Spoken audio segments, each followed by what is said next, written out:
I came across an incident recently where it was an emergency situation and the male youth pastor was required to drive home a female who he was pastoring. I thought this was the brightest thing I heard in a long time. He got in his car, called his wife, turned on his cell phone, and left it on until he drove her all the way home. It's kind of an inventive, I thought, ingenious way to sort of get around a situation where you couldn't have two people present, and he couldn't. I guess my word of caution is, if you were involved in a situation and maybe it's been reported to you or whatever, and there's going to be a police investigation, I think we have to, and please don't be offended, John, but you have to be careful that your role is very clear when you're approached by the police, that you're going to simply be a witness.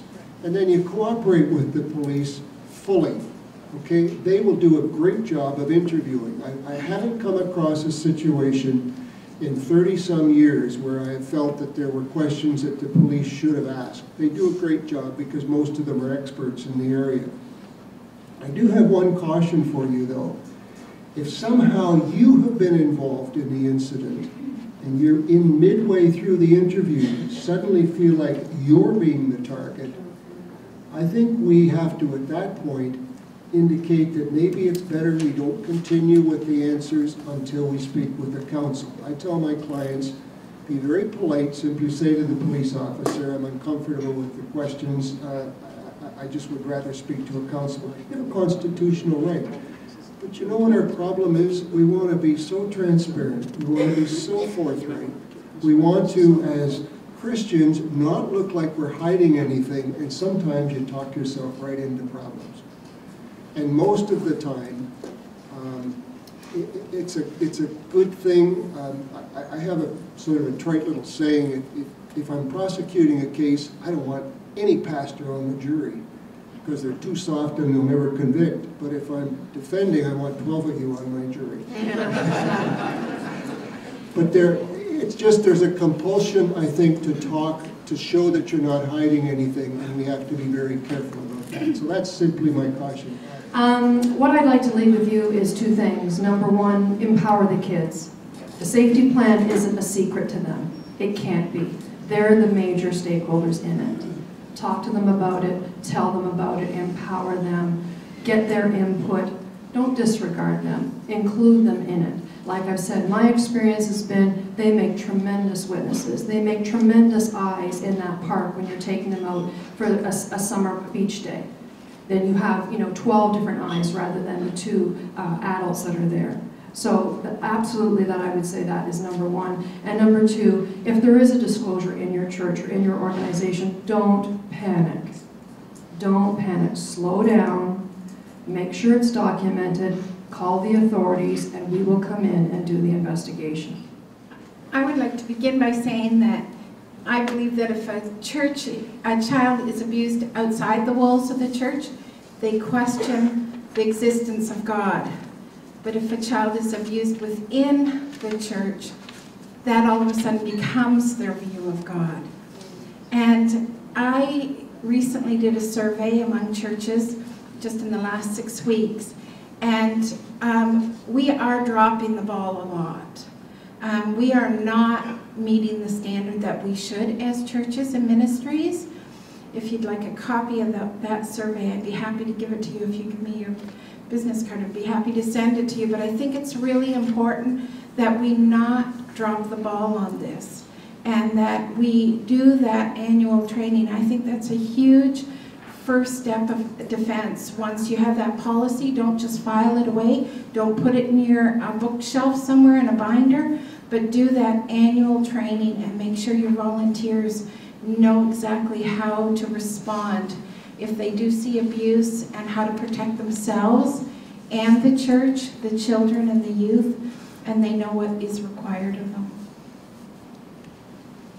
Kind of building what Melanie has indicated, my biggest concern is that I see charity clients developing the policy and then never following it. And you're not going to accomplish anything by doing the paperwork, having a lawyer review it, and then never applying it.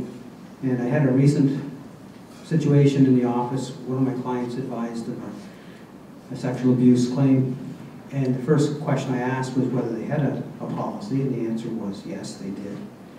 And then I asked about the 2-adult rule, and they did have it. The next question was, have you followed it? And there was a pause. So pause, I think, suggested that there probably was a situation, or more than one situation, where that hadn't happened. And if you don't follow it, you may as well not have a policy, because if you got a set of rules that you subscribe to, then that's the measurement that you're going to be held accountable to. Not having a set of rules, sometimes is even better, because then you're not breaching your own guidelines. But not that I'm suggesting you shouldn't have a prevention policy, you absolutely need one. So I think following the policy, reviewing it, analyzing it on a regular basis is the one comment I want to leave with you. The other thing is you also need to respect not just the victim, but the alleged perpetrator as well. And you don't do the investigation. You contact Family and Social Services, you contact the police, but you deal with everyone that's involved with a sense of respect. I have the opportunity on a daily basis to talk to many Christian ed leaders, ministers, board members, people really trying to put the plan in place. They're trying, they're working on it, and I just applaud all of you that are working on your prevention plan and getting it better, making it better all the time. Ken mentioned before about the annual training. You know, get together with your volunteers every year and make an opportunity for your volunteers to ask questions. You know, to say, you know, I know we're supposed to have 2-adult rule, but sometimes this happens, and you'll find out really interesting things, and then you can make your plan better. You can empower your volunteers to be better at what they do, and they want to. And again, I just applaud all you for being here. This panel is, I mean, you're here, you're listening, and you care about abuse prevention, and the kids are really what's all important. If each one of you take it from the perspective of, if it was my child, how would I want them to be cared for? And I know many, and most of you here are just doing an excellent job, and I just want to applaud you for that. Thank you very much, and I just want to express on behalf of Robertson Hall our appreciation for you agreeing to participate and make a contribution. It's great to have a panel like this. And